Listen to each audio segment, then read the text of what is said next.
We're off. I thought we were going to count us in. That did count us down. Ah, You got your lenses in? no. Welcome to the Unplugged Health podcast radio show. We'll get that Number right. whatever's. Number one. We're always on number one. Number one. You're the one. Health and healthy foods. I've seen quite a lot of posts talking about healthy foods. Now, what actually is a healthy food? Because there's these foods that are blanket statement given healthy foods, your fruits, your vegetables, your whole grains, your meats. But the more I look into health and I look into foods, people are reacting to healthy foods. I've had someone react to wild salmon, but not to farmed salmon, that same person. Right. So actually, when people would say farmed salmon is unhealthy, wild caught salmon is healthy, for that person, it's not.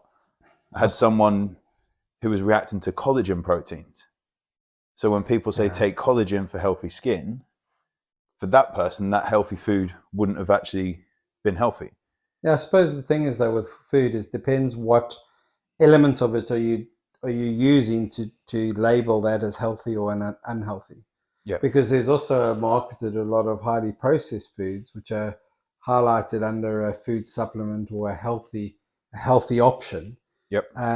Which aren't, by someone else's definition, healthy. They're highly processed. They've got trans fats, etc. But someone might say, "Well, I've lost weight and it fills me up, so it's achieving that goal. So it's a healthy option." So is a healthy food that lets you lose weight and fill you up? It depends. Yeah, so it depends on what parameters you use to judge something as healthy. That's what I mean. Like, because we know there's so that I've found the more I've looked into it, there's concepts and concepts change, but then you've got to apply that to that individual. Yeah, and I think even things like have these green drinks, which are all the in right now, is that a health food? I've seen people react to green drinks, especially if they've got leaky gut, and then all having probiotics, and they've got such severe leaky gut that then these cause more bloating, and then people say you need to push through the bloating. Yeah. Because people are always, these probiotics have got to be healthy, but not for certain people and certain populations. And I think this is where we have to be careful as practitioners on what we then define as what is healthy. But we're then fighting against the mainstream that tells people that you have to eat all your vegetables. But this is also the difference between someone then consulting an individual and working with them rather than relying on general hearsay or presumption or generalizations. As you say, that concept of eating fish is generally regarded as good, eating salmon is good, but then there may well be a different, depends on, we know that you can go technically, depends on what that fish is eaten or what the waters are like. You can get contaminated wild fish and contaminated farmed. Yeah. So it is, and that's what I think becomes confusing for the general person, because someone says, so like someone say with SIBO, yep, they will tend to go, yeah, but fiber is good for your gut, and I'm eating a good amount of fresh fruit and vegetables. I'm doing in theory the right thing, but I'm getting more and more symptoms and getting more ill. And so that's, I think there are generalizations and then there's specifics, and the specifics come with working with someone on a more individual basis and try to figure it out for the individual. I think there is sometimes too much generalization. Yeah. In you and I could have the same same food group, but need to actually choose slightly different products based on how we interact. We have to go back down into genomics and the genome, and one person can have caffeine and react, another person caffeine, they can feel it helps them with their migraines. Yeah, I think we've become so blanket statement because we want to make it simple, but the more we make it simple, the more people get frustrated. And it should be simple, but simple is what works for you. Simple is what works for me. Yeah. And that's at different times of our lives as well. If we look at microbiome change, our gut microbiome changing, over the Well, years. And people are becoming more educated. They're becoming more aware of different things. I think they still get confused by some of the concepts because they don't go into it deep enough. But the concept of taking a probiotic is a lot more common now. yeah, But they're not necessarily aware that there's different types of probiotics. And so certain circumstances, like with SIBO, some probiotic use could make that worse. And then you know when to back off and then recalibrate and then say, okay, we need to change this to settle the inflammation and then reintroduce or use a different probiotic approach. and even then prebiotics, probiotics, postbiotics like butyrate, like where do we? I think this is where testing comes in.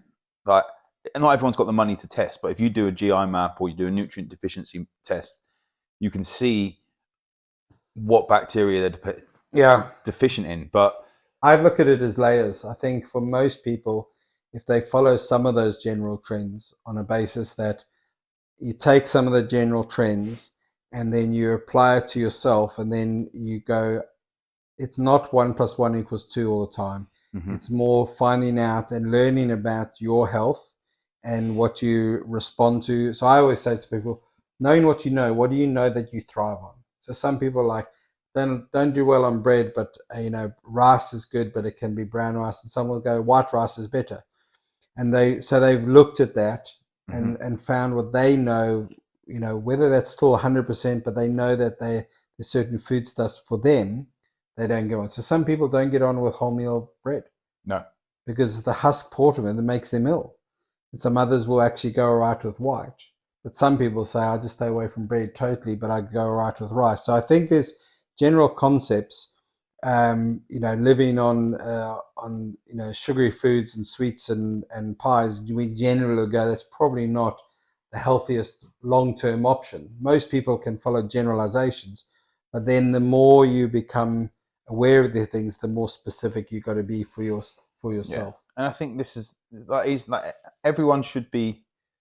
There are certain lifestyle factors that we look at: sleeping at the same time, waking at the same time, eating different foods, eating good levels of protein.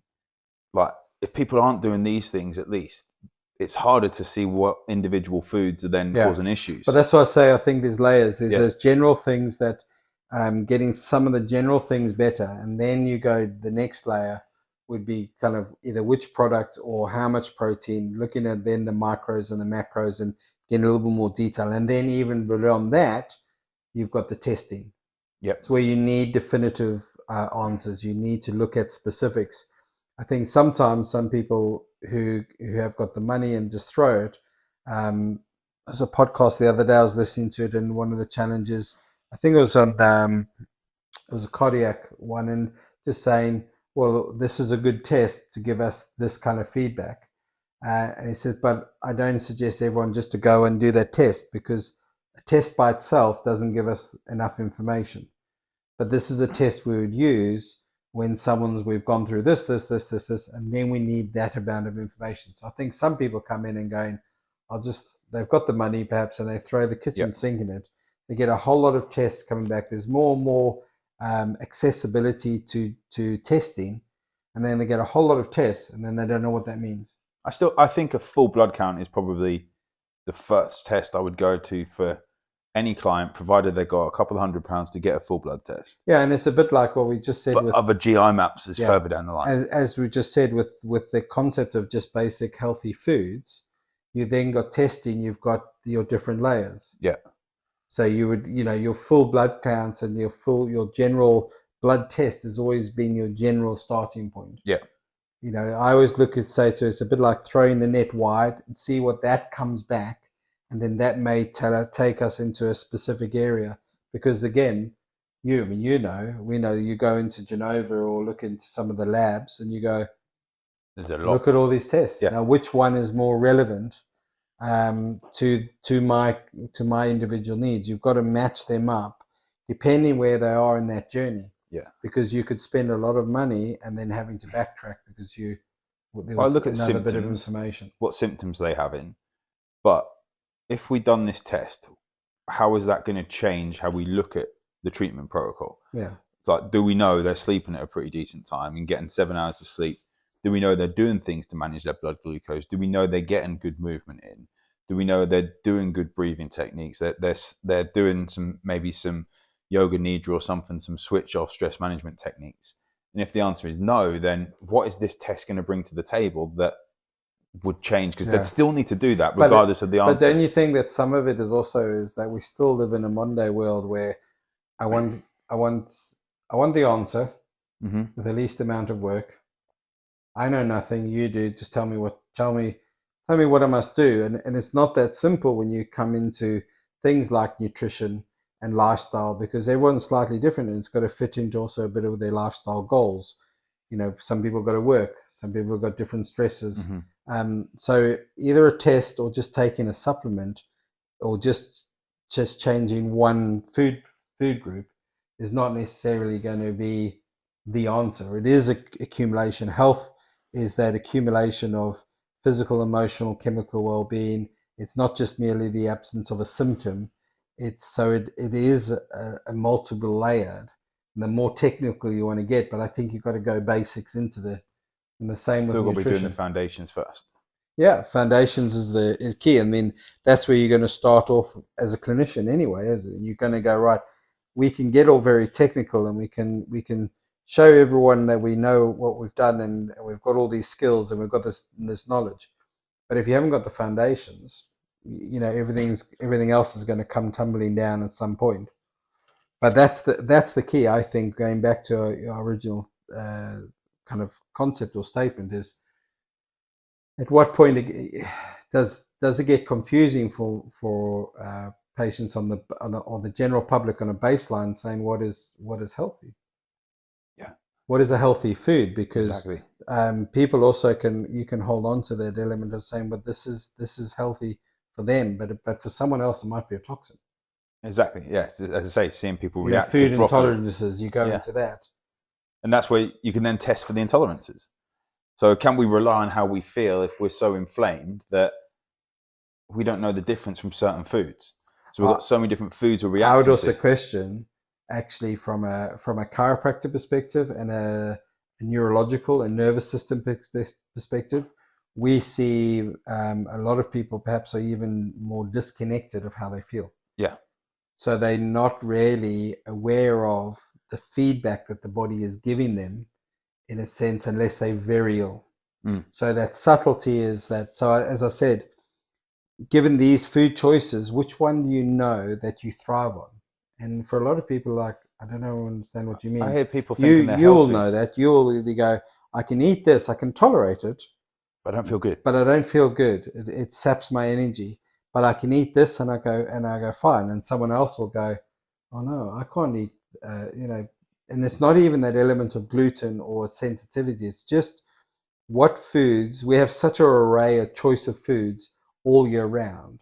So even that the product, if we eat a strawberry, We can't even go the seasonal foods as we're much not now. eating the same product all the year round. It changes. So at some point, it's like, you know, getting people to be more connected back of what is the feedback of my body? What does my body tell me innately, instinctively? Do I know that what foods that I can or can't do? Yeah, and I feel like someone said to me the other day that I get up at 4 o'clock. I feel good. I'm getting up before anyone else is up, and I'm getting some work done. I'm getting ahead. That wasn't me. No, um, and you think, well, if in order to get up, you know you've got to have 7 hours of sleep at least. And like studies show, hormonally, we need at least that 7 to 9 hours. Now, if we are highly stressed and functioning on loads of adrenaline, we're going to be awake and be wired. So people are getting up thinking, oh, I need to get up at that time. But actually, there's a difference between health. I'm healthy. I'm getting up.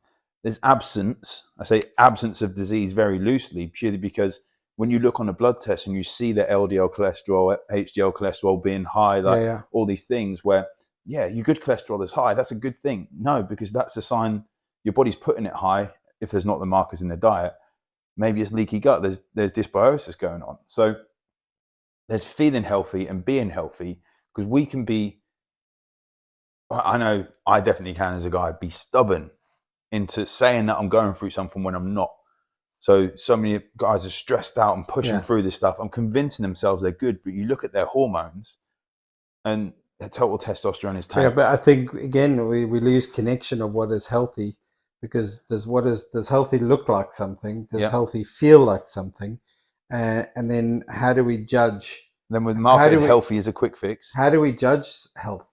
Yeah. Is health that I can function, that I can get to work, I can provide for my family, I can look after, I can function, I can get through the day and achieve all jobs, or is health that it looks like something, or so I'm not fit and I don't look unhealthy, I've got a tan, or is health also um, is there clinical indicators that are coming that can be picked up way before that we have symptoms?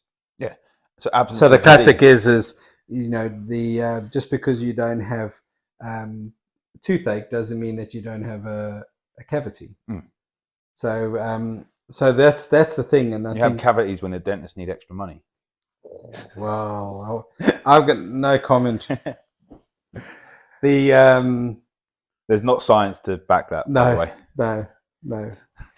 But Um, it is it is awareness. make a question. So then, when you go back to the thing of food and health choices, I think it's a very simple question of what is healthy, and most people will, on a straightforwards, will be able to answer that. Yeah. But when you delve deeper into how do you what is a healthy judged by what you look like? Is it how you feel?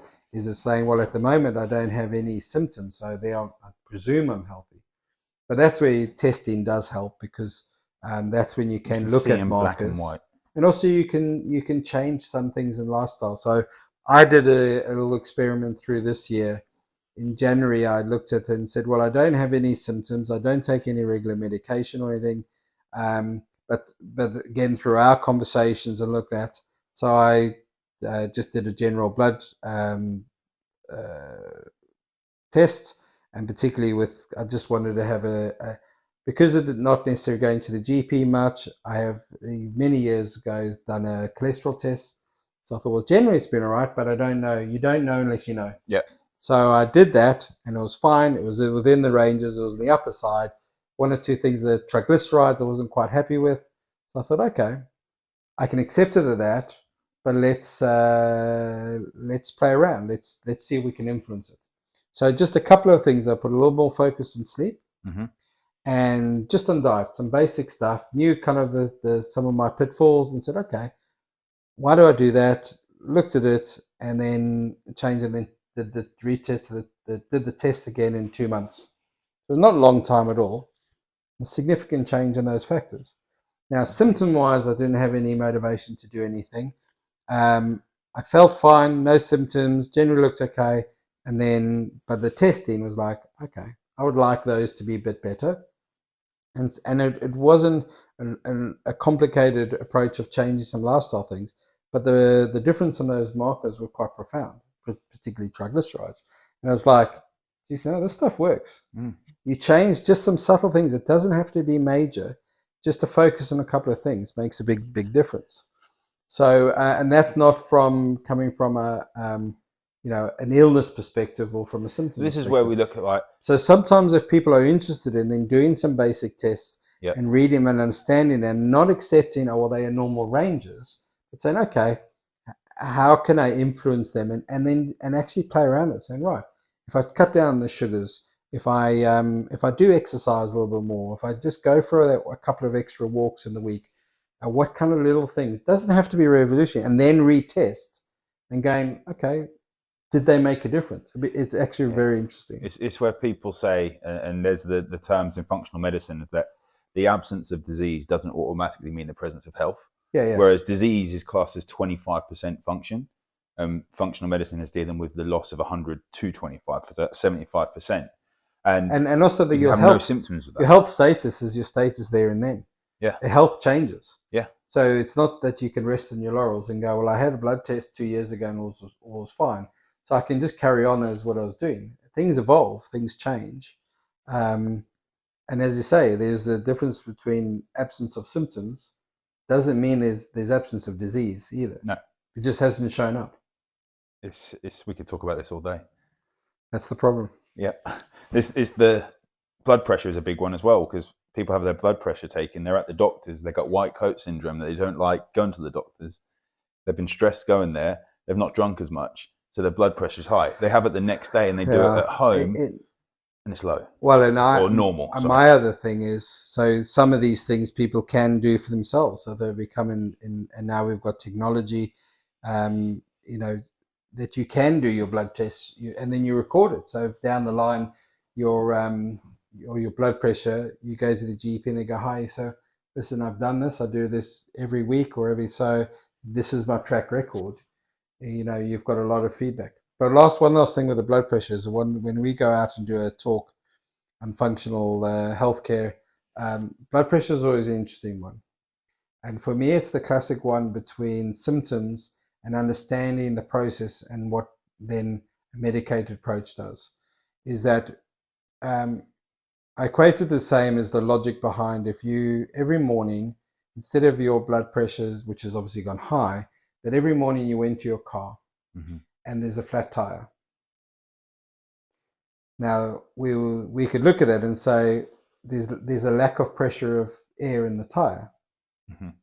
So what we can do is we can either try and figure out what the problem is, or I can give you a pump and say every morning you just press start on this pump, and it'll pump the tire up, and then you can get to work. And you can drive around and you come home and that'll be safe, and then you come home and then tomorrow morning your tire's flat. Do it again. So you use this pump, and then you say, well, how long do I have to use the pump for? Well, as long as your tire is flat, we need to put the pump in. And that's the same logic with blood pressure. Now, I'm not saying that blood pressure is something you ignore, it's certainly not. But the logic of then taking something which forces your physiology of the body to change, to bring the blood pressure down, but the next day it's going to be coming out, you have to take the same medication, and you do that for 5-10 years without any investigation of understanding why the blood pressure is higher than we would like it to be, without changing anything from that, doesn't make sense. But that's dealing with the symptoms. So the symptom goes it's down. saying that we want the range to go. The same as like a lot of other medications which force the physiology to force the test. So this is the negative side of testing, to force the test for your body to go back into normal range. And then, but if you don't start, then the same applies for either any other intervention, whether it's supplements. So it's not a knock on medication, it's about physiology. If you force the body to change its physiology to look good on a test, but you have to keep doing the same thing to force the body, and something's going to go bang at some stage. I think without investigating why would the body be doing. It's where Western medicine has to work with functional medicine to say that here's the medication that can lower those symptoms while we fix these underlying causes, then take the medicine away. Fix the underlying cause. That would be perfect. At least try and investigate and understand the function. But there's also with blood pressure. There's nothing then. People getting low blood pressure and doctors just saying that, oh, your blood pressure's not high. But then they're getting up feeling lightheaded, climbing the stairs feeling lightheaded and nearly passing out. Yeah. And anyway, let's not go into that because we'll be frustrated. It's Friday. I don't want to get frustrated for the weekend. I haven't got to watch Norwich tomorrow, so I can't be too frustrated. They're away. They're away though. So, and then Man United have got Liverpool. Right. So then I'll be frustrated. Anyway. Confusing. What is health? My blood pressure will be high. Right. Until next time, we've probably confused each other and everyone else in the same process. Have a great time, a great weekend, and we'll catch you next time. Take care, guys. See you then.